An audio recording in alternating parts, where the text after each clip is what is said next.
Olá, seres vivos!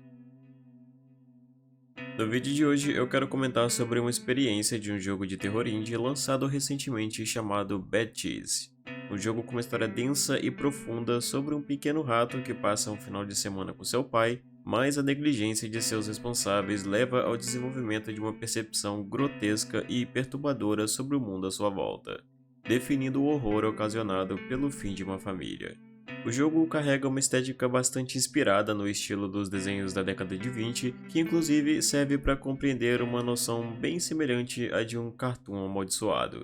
Um dos produtos mais fascinantes da entrada não tão recente da versão clássica do Mickey Mouse em domínio público. E nós vamos entender o motivo disso nesse vídeo. Agora, sem demorar muito, pega um café e vamos pro vídeo porque a história é longa.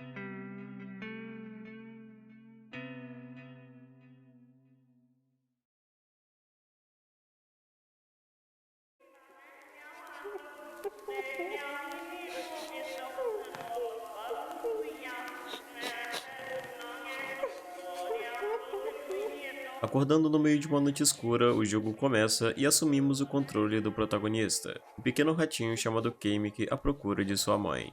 Seus passos sorrateiros e sua motivação desesperada o levam ao encontro com um quadro dela pregado na parede, que interagindo com ele, te leva a se perguntar onde ela está. Olhando ao redor se nota uma desordem e bagunça generalizada no lugar, até mesmo com móveis e objetos estranhamente voando. A mãe do pequeno rato aparece ao fundo no meio de tudo isso, e ao vê-la ele rapidamente tenta alcançá-la, mas ele é pequeno, então não consegue correr rápido o suficiente. Ela some na escuridão, mas não antes de aparentemente deixar um bilhete guardado dentro de uma caixa de música direcionado a ele.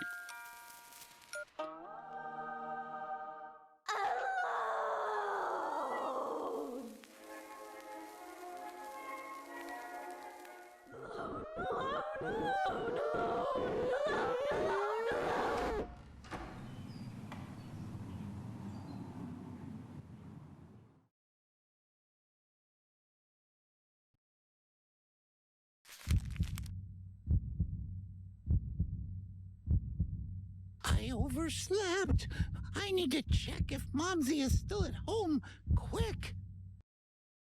O estranho acontecimento parece ter vindo de um tipo de pesadelo, já que depois disso o pequeno rato acorda em sua cama. O alívio logo desaparece, pois ele levanta preocupado com sua mãe para se despedir dela. Então ele levanta e corre para as escadas. Apesar disso, seu esforço se mostra inútil, pois ela já havia ido embora.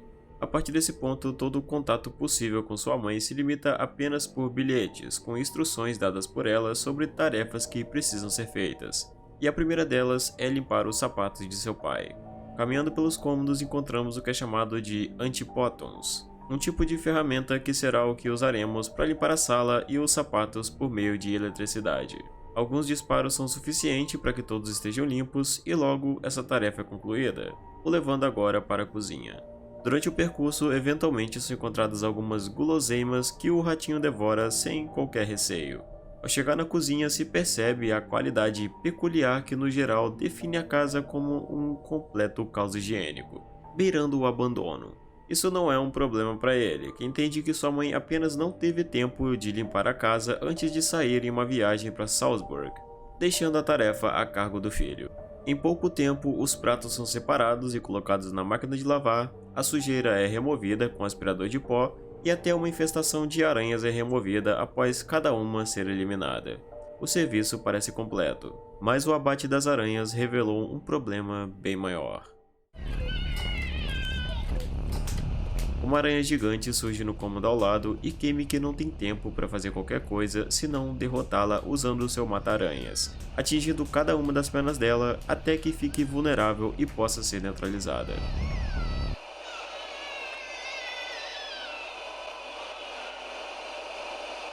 O próximo objetivo se encontra no porão da casa para onde o protagonista se encaminha. Sua mãe pede para que ele agora limpe as meias de seu pai, o que ele faz sem questionar, sempre no constante pensamento de que suas tarefas trarão alegria para ela. A porta de acesso está trancada, então é preciso encontrar outra forma de entrar. O caminho é sufocante, conduzido por um extenso sistema de tubos, mas logo chega no destino. A lavanderia é tomada por insetos que pairam no ar, causando uma infestação, disparando nojentas larvas no personagem ao passar por debaixo deles.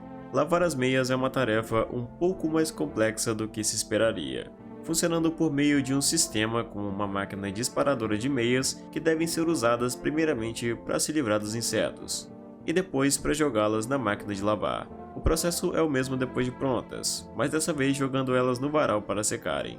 Com isso, a porta de antes se abre, permitindo a saída de lá. Só que em meio a isso, seu pai está chegando. Uma informação que é revelada de modo a trazer um estranho sentimento de inquietação.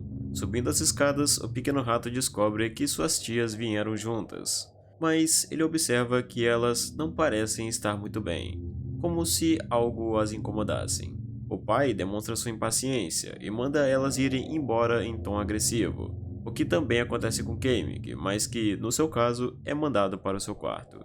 É nítido uma estranha convivência familiar nesse momento com a atitude de seu pai, tanto com relação ao filho quanto principalmente às tias.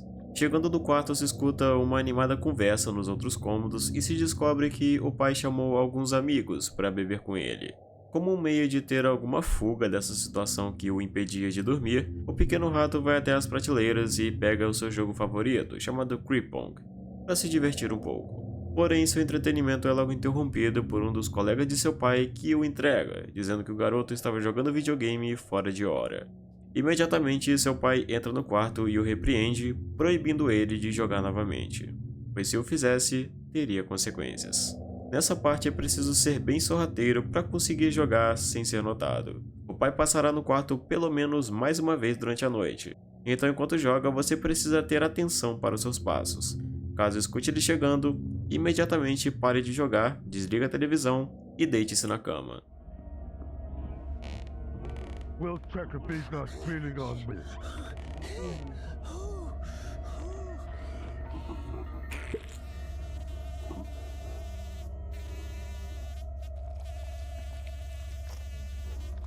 Easy off. Rumper is sleeping.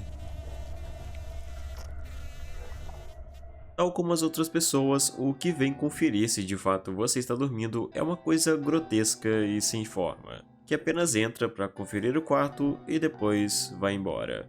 Essa atribuição bizarra é tida por tudo que cerca a vida de Kamek, percebido principalmente pelas pessoas de sua família que são representadas em formas e criaturas estranhas.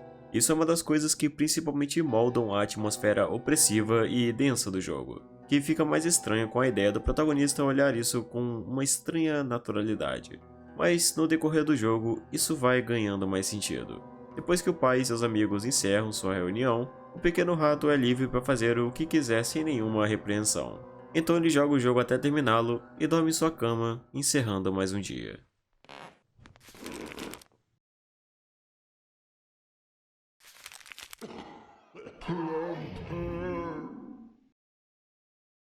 I think Daddy was calling for helping hands. Ao som dos sofridos gemidos do pai, Kamek acorda pronto para novas tarefas. Nessa parte descobrimos uma coisa sobre seu pai. Ele sofre com uma estranha doença que o faz sentir muita dor. E o pequeno rato é encarregado dos seus cuidados a pedido de sua mãe, levando o tipo de comprimido que alivia essas dores. O encontro com os amigos na noite anterior resultou numa grande bagunça na sala principal. Então, além de encontrar os comprimidos, também é preciso fazer a limpeza de tudo. Lidando com uma mãe ausente, um pai rancoroso e ainda enfermo, não é difícil perceber a realidade traumática e pressão constante que é jogada no pequeno rato, encarregado de conduzir todas as tarefas da casa sozinho apenas com a expectativa de que seja minimamente reconhecido por isso, o que no fim nunca acontece.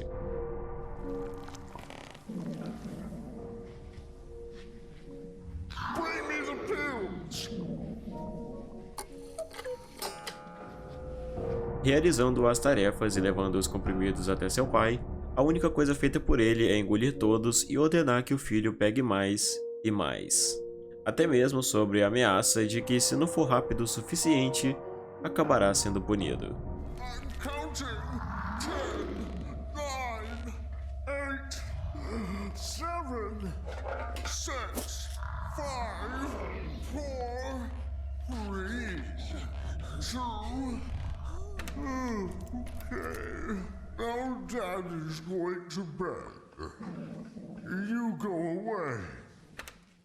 As tarefas são concluídas. Cansado e abatido, Kamiki apenas almeja alcançar sua cama para ter algum alívio.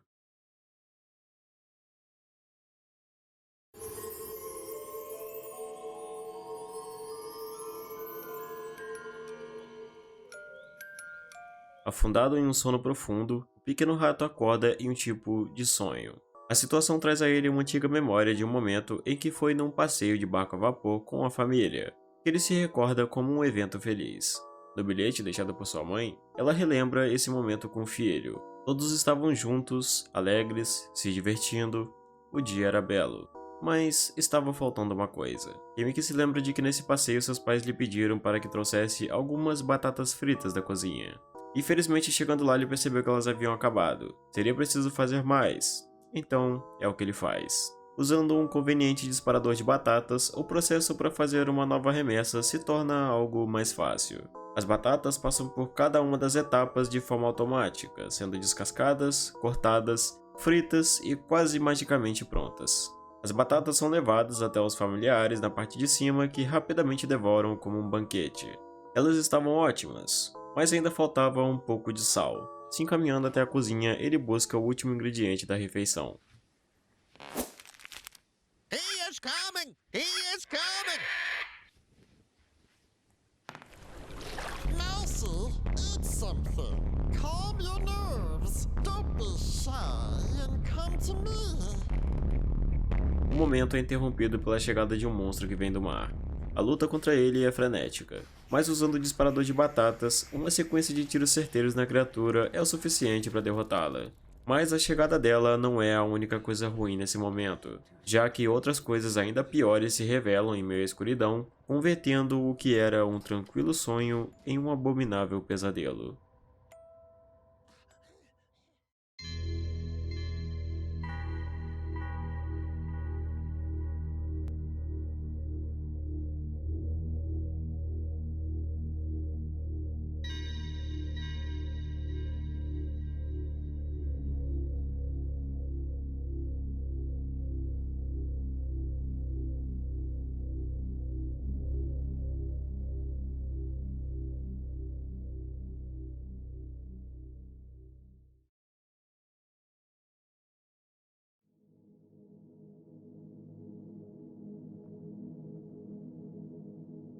O pequeno rato acorda no meio da noite. O pesadelo não é a razão por ele ter acordado, mas sim algo mais simples. Ele precisa ir ao banheiro. Mesmo parecendo simples, esse problema é maior do que parece.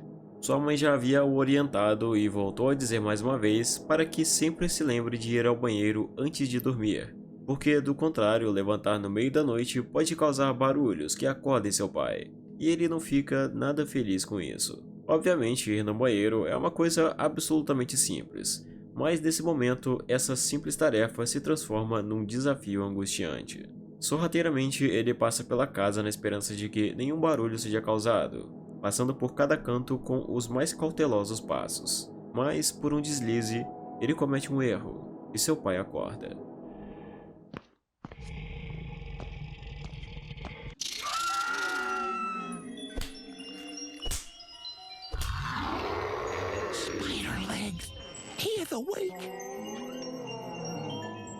Para conseguir contornar esse problema, é preciso percorrer um caminho circular em busca da chave da porta do banheiro, mas evitando o mínimo contato visual de seu pai, que não pode saber que você está ali. Nesse momento, ele assume a forma bizarra de um tipo de bola monstruosa viva, que circula pelo lugar em sua procura enquanto se esconde. Isso traz uma percepção curiosa para a narrativa, pois até agora se nota como em cada momento o pai não é uma coisa constante, variando em formas e criaturas diferentes no decorrer da história. Depois de passar por tudo isso e por fim alcançar o banheiro, o pequeno rato agora precisa voltar para o seu quarto. Mas o caminho repentinamente muda. Um estranho labirinto toma conta do que era o caminho da volta, tomado por criaturas grotescas e ratos misturados com lacraias. O caminho é confuso, pois quanto mais se anda, mais parece que não existe um fim. Mas após algum esforço, uma saída é revelada. Chegando lá, outro bilhete é encontrado, talvez o mais importante para o pequeno rato. Sua mãe diz que ficará tudo bem, e que no segundo ou terceiro dia, ela ligará. A mensagem traz um forte sentimento de apreensão e ansiedade que toma conta do protagonista. E imediatamente um som alto de telefone surge reverberando pelos cômodos. Então ele corre na expectativa de que enfim seja ela, mas chegando lá, seu pai o impede de atender, proibindo o contato com sua mãe.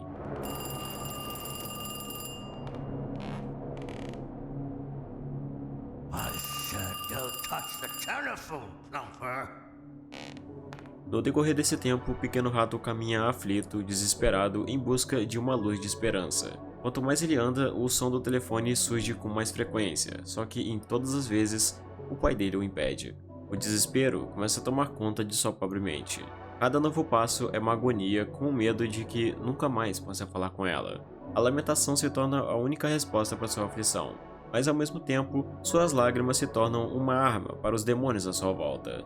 É até interessante mencionar a semelhança mecânica dessa parte com a gameplay de The Binding of Isaac, só que nesse caso em um 3D com 2D. Sua busca o leva mais uma vez até o seu pai, mas dessa vez as coisas ficam mais intensas. Tomado pela coragem, ele enfrenta o medo de seu pai, e nessa parte é materializado numa imagem grotesca de uma criatura abominável separada em 3 cabeças. Uma delas não pode ouvir, a outra não pode ver, e a última não pode falar. Uma forma que define o sentimento primordial tido por Kamiki com relação ao pai, que se priva de escutá-lo, de notá-lo e de conversar com ele. Algumas frases são ditas pelo pai no meio do confronto, trazendo um olhar sombrio com relação ao filho. Você parece estar fazendo muita coisa, mas você ainda não é nada para mim. Eu não consigo te ver. Derrotando esse medo, ele enfim atende o telefone e consegue falar com sua mãe. A conversa é misteriosa e não se pode entender exatamente sobre o que eles falam, mas ao que se percebe, ela demonstra sua preocupação com o filho. Ele não entende ainda o que está acontecendo, então ele se encaminha para dar uma volta pela casa, onde as coisas tomam um rumo bizarro. Um lugar novo se revela a ele, uma realidade diferente, quase como uma dimensão nova, cercada por queijos, plantas bizarras e horrores incompreensíveis em tudo que se pode ver. Aqui, 3 coisas guardam 3 lugares diferentes, cada um deles com um nome próprio ao qual os definem. O primeiro, um monstro entrelaçado como uma cobra cercado por garrafas voadoras. Uma placa ao lado de fora diz agressor. O segundo, uma vaca grotesca e bizarra. A placa lhe chama pelo nome de Salvadora. E o último, um pequeno e assustado ratinho flutua pelo ar, que o protagonista o conhece muito bem, afinal, é ele mesmo, que por fim é chamado de vítima. Nesse momento, as criaturas começam a fazer sentido. O agressor é o pai, alguém cercado por bebidas e uma fonte de medo e opressão. A Salvadora é a mãe, a única figura ao qual Kamiki tinha para se agarrar com segurança, mas que havia ido embora. E por último, a vítima, o protagonista da história. Uma criança em um ambiente opressivo que vive com traumas desenvolvidos pela negligência dos pais. Com o uso de 3 itens, uma bota, uma espada e um escudo, o pequeno rato enfrenta cada uma das criaturas, derrota todas elas e liberta a si mesmo. Uma passagem se abre para uma estranha sala onde um espelho se destaca, mas ao olhar diretamente para ele, a imagem refletida chama sua atenção. O que ele mostra é algo diferente, uma coisa suja e corrompida. Não era ele. Interagindo com o quadro, ele então passa para o outro lado da imagem, o lado destruído, onde 3 quadros se penduram na parede, um representando a mãe, outro seu pai e o último ele mesmo. Ele então coloca uma ratoeira no primeiro quadro.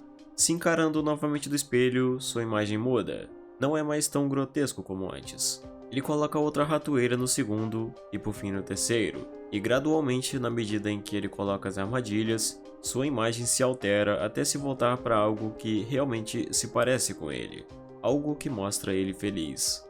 Ele agora não se sente mais como um queijo estragado.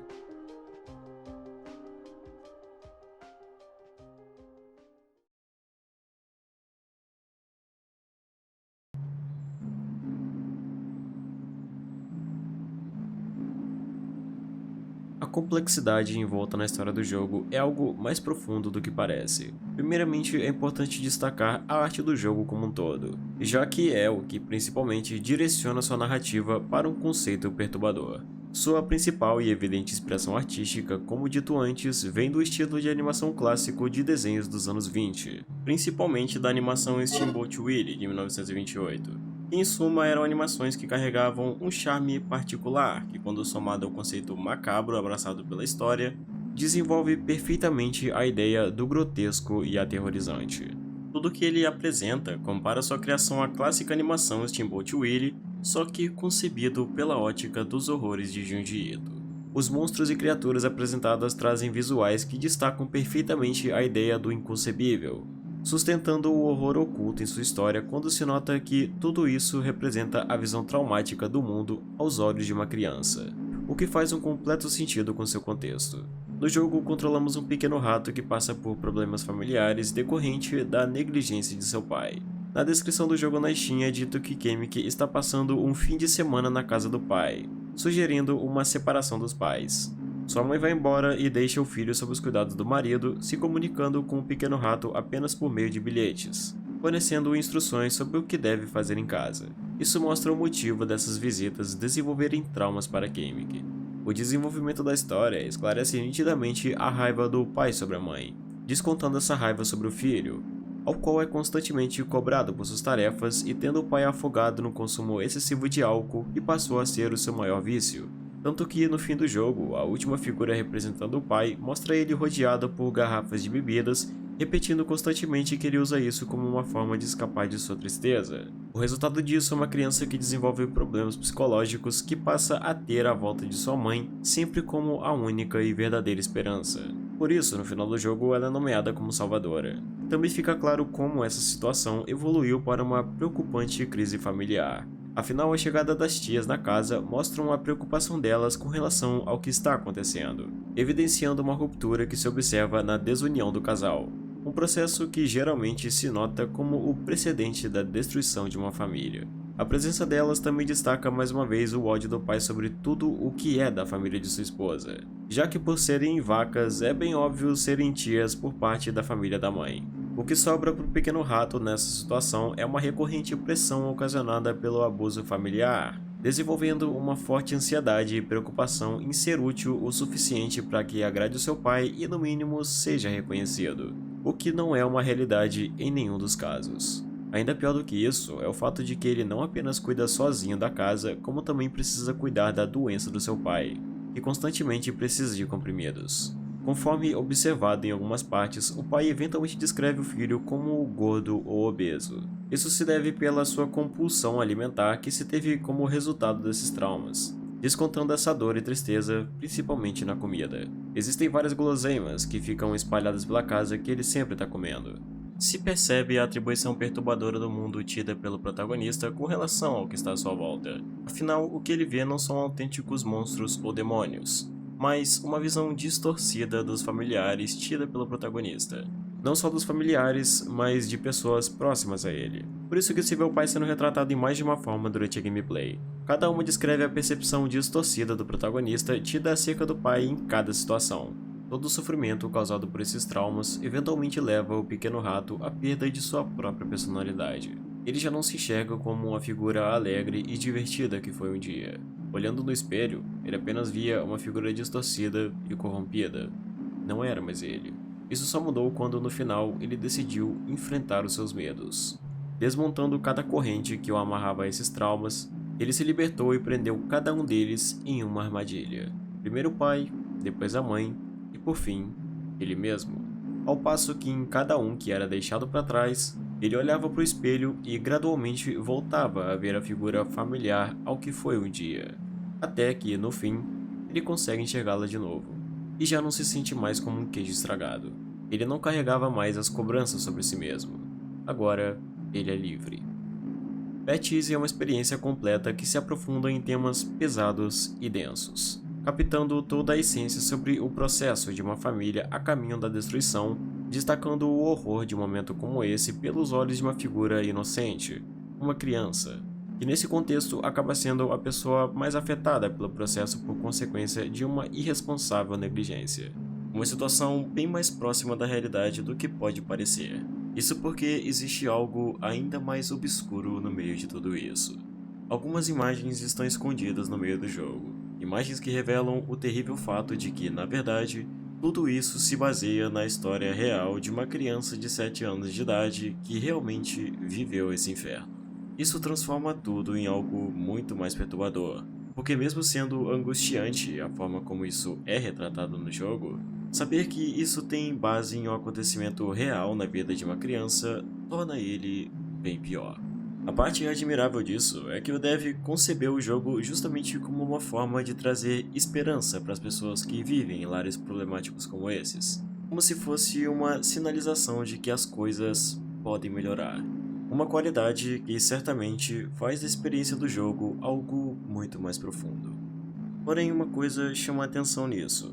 No começo do jogo, logo antes de tudo começar, uma pequena e rápida mensagem aparece na tela, dizendo "para meu pai", o que sinceramente me deixou um pouco na dúvida sobre o que realmente isso se trata. Pois dada a premissa do jogo, isso parece estar diretamente ligado ao protagonista, só que, na verdade, isso está ligado ao dev do jogo. Conforme dito por Simon Lukasik, Bad Easy é uma obra baseada em alguns de seus legítimos traumas e problemas de infância, aos quais ele por muito tempo manteve apenas consigo mesmo, sem nunca se abrir com muitas pessoas. Então ele decidiu abraçar isso e usar como inspiração para um projeto que refletia nesses acontecimentos que marcaram um lado negativo de sua infância. Ele explica como cada ato do jogo reflete uma realidade autêntica, como na parte do banheiro que ele sempre tinha medo de acordar o seu pai no meio da noite e brigar com ele. Então o jogo é de fato uma dedicação pessoal para o seu pai, e isso cria um olhar bem mais único para ele. Eu não tenho dúvidas em dizer que Bad Cheese é uma das experiências mais incríveis do terror indie dos últimos tempos. Um jogo que expõe uma realidade sombria de forma crua e visceral, que ainda destaca uma beleza única pelo contraste visual com o uso de conceitos infantis misturados com a surrealidade de terrores cósmicos. Isso só funciona tão bem porque o terror desse jogo não está simplesmente ligado a conceitos irreais ou fantasiosos, mas uma triste e sombria realidade de uma criança negligenciada pelos pais. O resultado de traumas e uma disfuncionalidade parental que define o seu horror em uma ótica profunda que vai além de simplesmente um jogo.